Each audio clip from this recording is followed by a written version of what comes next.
There is so much that happened during Sunday's Monaco Grand Prix. You got to talk about it. We got to go back over this whole thing. I'm Tristan Rines. Me and my friends talk about Formula One every single week leading into every Grand Prix Sunday. So join us by subscribing and becoming the latest member of the TLPs. Help us reach more Formula One fans just like yourself.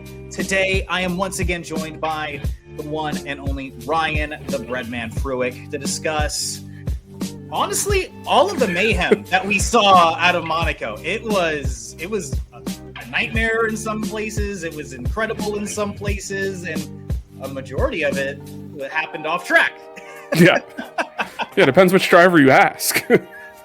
I mean, starting with Max Verstappen, of all people, who, after an insanely close qualifying on Saturday, that was already incredibly eventful. Saturday alone, the margins were super, super thin.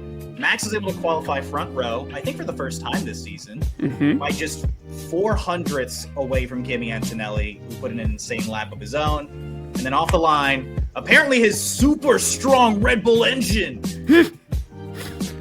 It's so strong it blew up. It's a rocket engine. Yeah. He's got a drag racing engine. His race was immediately over. I mean, Stroll doing a little bit of work here for us, but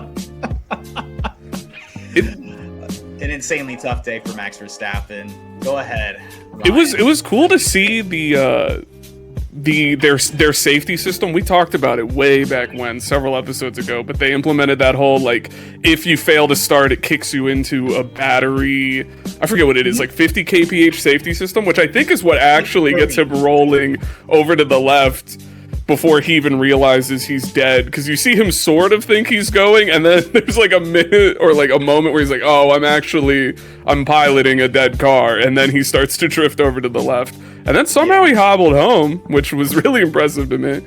I mean, continuing on that little point, by the way, like, I'm really happy the FIA did that, because avoiding a car that's at least moving out of the way versus avoiding an absolutely stuck car that has nowhere to go, I mean, a huge improvement from a safety perspective. But, like, yeah, Max's Red Bull died off the line, and then all he could do was bring it home to the pits. And then Max promptly went home himself. Yes. He immediately did a hi bye to the media, and then jetted off on a yacht back across the bay to go home. It's right over there. He has iRacing to get to. I'm not even joking. I think he was seen on iRacing like 4 hours later. He went home, napped, showered, hopped on iRacing, and was happy. He was in his happy place. Somebody had a video of him on a yacht playing iRacing, so he might have just gone to that boat to hop on the rig immediately. Dude, the amount of cash you have to be able to put an iRacing rig of that level on a yacht and be able to just chill. Goals and aspirations, but that's the dream, dude. Ever since he had it on on the PJ. He has a private jet, I think, with an iRacing rig. Maybe that's been falsely reported, but I wouldn't put it past him. Yeah. Yeah, I mean, there's no crying on a yacht. No. So might as well go iRacing. Yeah. Unless you're a P1 with Matt and Tommy, guys. But besides Max Verstappen's incredibly tough get off, after turn one, it was looking like a damn near all-time career drive for this young 19-year-old Italian kid who put together his first career Grand Slam, led the entire race, fastest lap, and then, of course, secured the win. Antonelli was incredibly fast all day, ahead of Lewis Hamilton in second place by like 3 seconds after lap 3. And the lead just kept growing and growing and growing. At one point, he even lapped an incredibly depressed George Russell, and he was 30 seconds clear of the Ferraris before the safety cars hit on lap 60. I mean, Antonelli even had to be told to slow down by Peter Bonington several times before because he was lapping so quickly. Your impressions of this drive on Sunday? Forward. I mean, as much as I want to keep up the bit of being mean to Kimi Antonelli every chance I get, he even, for anything you could take away from him, he even had to defend his lead after a red flag restart, and he fought a Ferrari which is known to be incredibly fast off the line, probably the best challenger at Monaco to potentially throw it on the outside in T1 in Saint-Avoid. and he was fine. He took off the line. He seems to have fixed his poor starts from the beginning, and he was gone again. He was like 3-4 seconds down the road by the end of the race, much like we saw in the early laps. So yeah, he's in another league. Doesn't seem like that compression stuff mattered at all. In the slightest. Wasn't a factor. We talked about that on the last video, but how much of a non-factor that ended up being in Monaco of all places already. I guess we might get a better example of it in Spain, but like I don't think it. I still don't.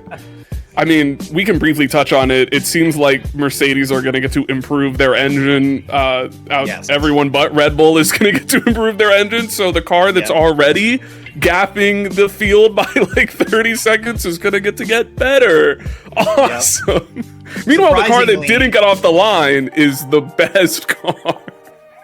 You know, it's awesome. And I talked about it on a short today, and if you haven't seen that, feel free to check it out. Maybe I'll pin it up here in the top corner of the video. But that was a really surprising piece of news that came out after the Monaco Grand Prix yesterday, that Mercedes, surprisingly, their internal combustion half of this engine is not as strong as the Red Bulls.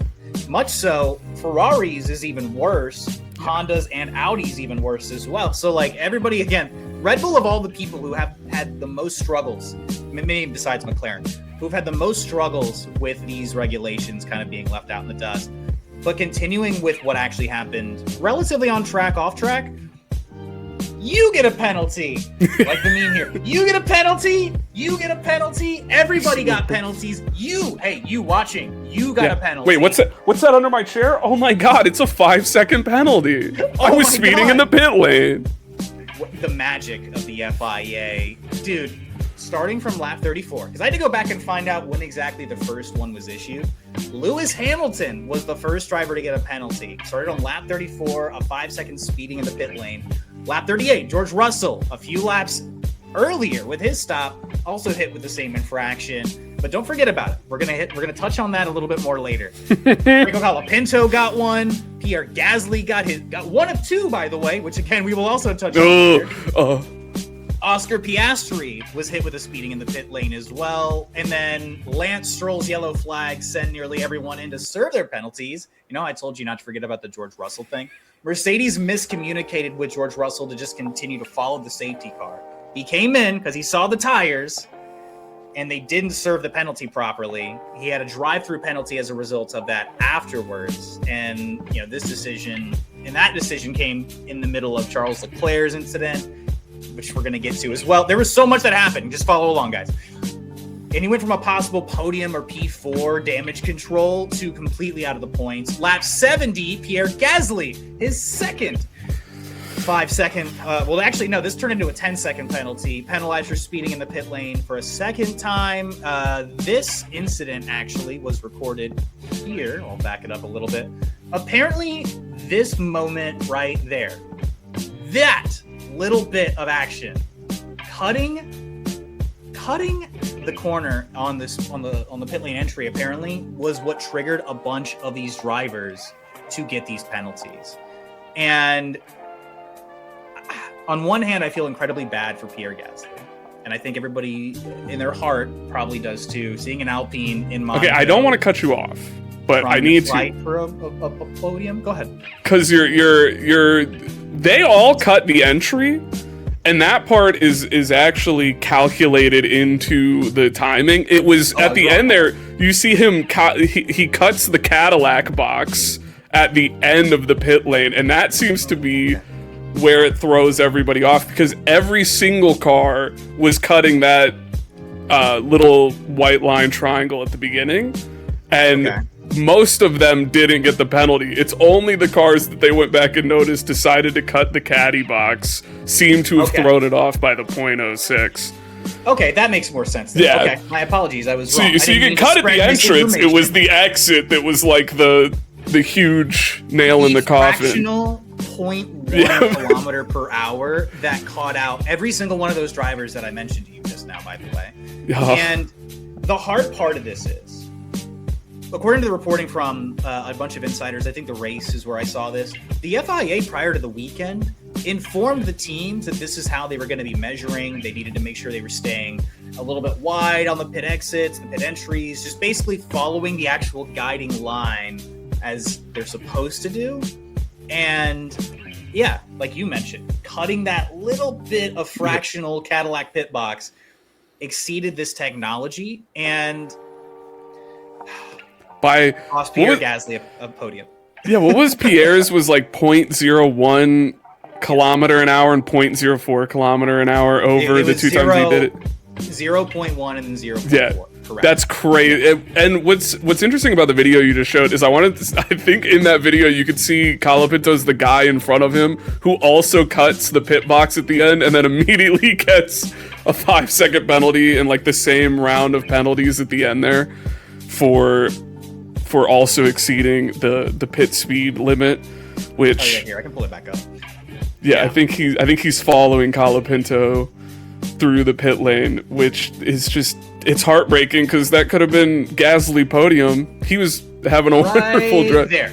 Yep. That's it? That's what you're talking about? Okay. Yeah, that little itty they dip right and it just there. That's enough apparently to get you a penalty in Formula One. The margins for podiums, for victories, for losses, for heartbreak, that much. And if you're an Alpine Formula One fan, I mean, my heart goes out to you. That's got to be an insanely tough watch to watch your driver, again, from podium to, especially in an Alpine, from podium to 7th place. Getting points in an Alpine this season is still like a notable achievement. Don't get me wrong, but that's got to be incredibly, incredibly gutting to go from like where he lives. Like, hey, I'm raising up this trophy to not. And also, there was another penalty that was issued that I didn't want to forget about. I did want to make mention that Lance Stroll somehow exceeded track limits in Monaco before his DNF. That's right. In Monaco, of all places, to get a DNF for track limits is a meme in and of itself. But speaking of Lance Stroll's DNF, this being the operative incident moment right here, this little chunk of pavement to break up the procession. It all hit the fan, beginning with Stroll locking up into this final corner of the circuit and sending his Aston Martin directly into the wall, in part due to the road itself looking like this, like it was crumbling. Everyone with penalties that they know of dive into the pits. You know, Russell, we already mentioned him, but this moment, unfortunately, also happened to catch out another one of, you know, our dear-hearted, you know, favorites.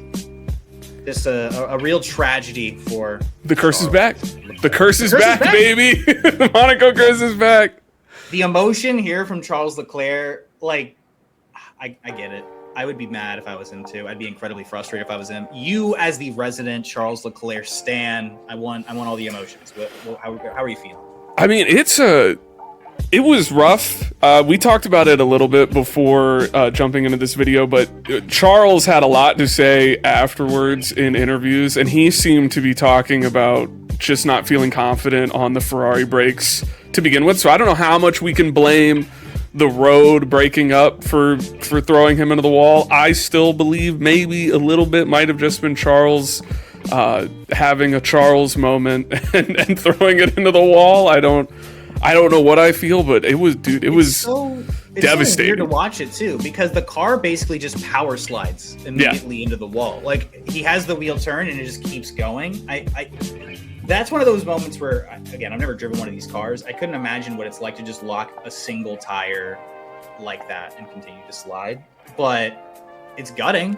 How many DNFs does that make for Charles now in Monaco alone? I think that's like 5 or 6. Yeah. Besides the podium and the win in the last couple of seasons in 24 and 25, this DNF this year, I think his rookie year he had a DNF. His first year at Ferrari, he had a DNF. He had a DNS because they had that issue with his drive shaft, if I'm not mistaken. Mm-hmm. He put it on pole and then couldn't actually compete in the race. And then I want to say the next year, I think he also DNF'd. So Charles has had an incredibly unfortunate run of luck when it comes to racing it at, you know, the Principality, at his home. We're always going to remember that Alex Jake's call of him, you know, finally winning it. I feel like that's going to be the win he always treasures. Maybe besides even getting a potential hopeful world champion, which, you know, we talked about the prospects of that a couple of weeks ago. But yeah, it's really tough. It was brutal. It's almost, It was brutal for him. I felt horrible for Gasly, mostly just because it didn't seem like the team had let Gasly know that he had these penalties, so he came out and celebrated the entire final lap, thinking P3 was in hand, and then to find out you have 10 seconds of penalties that are retroactively being applied. Yeah, dude, it was a brutal weekend for both of those best friends. Like the Gasly. It was a brutal weekend for a lot of people, like we talked about. To tally the DNFs, by the way, Max Verstappen on lap 1, Oliver Behrman, I don't even know what happened to him. I couldn't remember it. Lando Norris suffered a mechanical DNF again. Yep. Lance Stroll, like we talked about the final corner, Charles Leclerc, and I don't want to forget about this special little moment here with Carlos Sainz, who was hit by Nico Hülkenberg, and then on the red flag restart lap, and then promptly going into the tunnel section, gets clipped by none other than the culprit himself, Franco Colapinto. An unfortunate way to end the Monaco Grand Prix for Carlos Sainz, for Williams, as I think both the Williams were in the points. They were in the points. It was especially devastating for, I think, one of Williams' best showings, and they probably would have benefited more given how the rest of the race was shaking out had Carlos not been because I think George hadn't dropped down yet, because he still had to serve his drive-through, because that was the lap before he had gone. So yes, they had more in hand, and then Carlos just gets bunted into the wall twice. Midfield battle at this point too is really starting to shape out between VCAR, between Williams, between Alpine, between Haas. Like there's a nice little foursome there of teams that are trying to like really emerge in that little bubble. And I know Williams are at the bottom end of that at the moment, but like all it takes is a handful of luck. The final order, though. Antonelli held off Hamilton, on that red flag restart. Isaac Hadjar survived into a podium place and earned his second career podium ever, which is crazy considering that both of his podiums, this is not to take away from Isaac Hadjar, because he had to survive the entire race. But like both of the podiums he's had have been like almost insane levels of like DNFs or like crazy moments happening ahead of him. But a podium's a podium. I mean, that's, again, markedly the best result of his career so far. Cadillac finished in the top 10, but Checo Perez twice messed out up. Of the box. Lining up on the grid. Also, did Bottas DNF? Did we include him in our DNF line? Yeah, I almost forgot. So that's Bottas DNF'd. I forgot about Bottas too. Yeah, his entire front left tire blew up. I almost forgot about him for like the 5th time this weekend. And then, but Perez, a possible greatest moment for Cadillac in their very, very short F1 career, meant that their elimination from the points graduated none other than Fernando Alonso into P10. It was all part of Stroll master plan. Stroll knew the second he buried it into the wall, it was all to get Alonso points. Yeah, he didn't actually hit the rubber or whatever. No. It was all. We need a red flag for Alonso points. He knew. It's the Jonathan Wheatley effect. Yeah, he's got his like calculator. He's like, Stroll into the wall now. Right now. I mean, what if it comes out in like 5 years that was a master plan? Yeah. I mean, is your arm hurting, Stroll? Fernando Alonso's been involved in something like that before. And then George Russell served his drive-through penalty, finished in 12th, a whopping F1 gods saying no once again. So the aftermath of this is now a bunch of questions and some conclusions, right? Like George Russell has to feel like this thing is beyond. I wouldn't say it's over because it's still so early, but like it's more over now than it was the last time we had this conversation about how over does it feel for this championship. He's now in 3rd place in the World Drivers' Championship behind Lewis. He's 68 points behind Antonelli. And this kid who is driving with the most confidence I've ever seen. Lewis, by the way, though, looked so much more confident this weekend, and I think the sport is better off for it. Him getting P2s and hitting the podium is awesome. Yes. Red Bull got back-to-back podiums, by the way. Hadjar, again, with his second career podium. Max Verstappen, unfortunately, not making it this time. But, I mean, Isaac Hadjar collecting another podium for Red Bull. And the only team to have both cars finish in the points. You want to take a guess? Well, it's not Ferrari. It's not McLaren. I'm mentally going down the order. I know it's not Mercedes. The only team to finish with both cars in the points. It's the one. It's like the one team we haven't talked about this entire video. Funny enough. Did VCAR both finish in the points? You're correct. Yeah. Both Liam Lawson and Arvid Lindblad finished in the points, and one of the most surprising little caveats and little like moments of that race, Ferrari also widened their margin to McLaren for second. Yeah. This entire weekend, in a thought, Ryan, before we close this thing out. I mean, I think on top of, like you just said, with Kimi further solidifying himself just on a points thing, I would like to say that I think he's also showing himself to be one of the most capable drivers. And it's not like, oh, he's solidifying on points based on pure luck. Like, he would have dominated that race even if George hadn't gotten a drive-through. George would have been lapped anyway. So I think on a mental level, Kimi is setting the tone. I think Ferrari's hopefully going to start catching up. I love that Lewis is back on form. I love that the car looks better under him, like you said.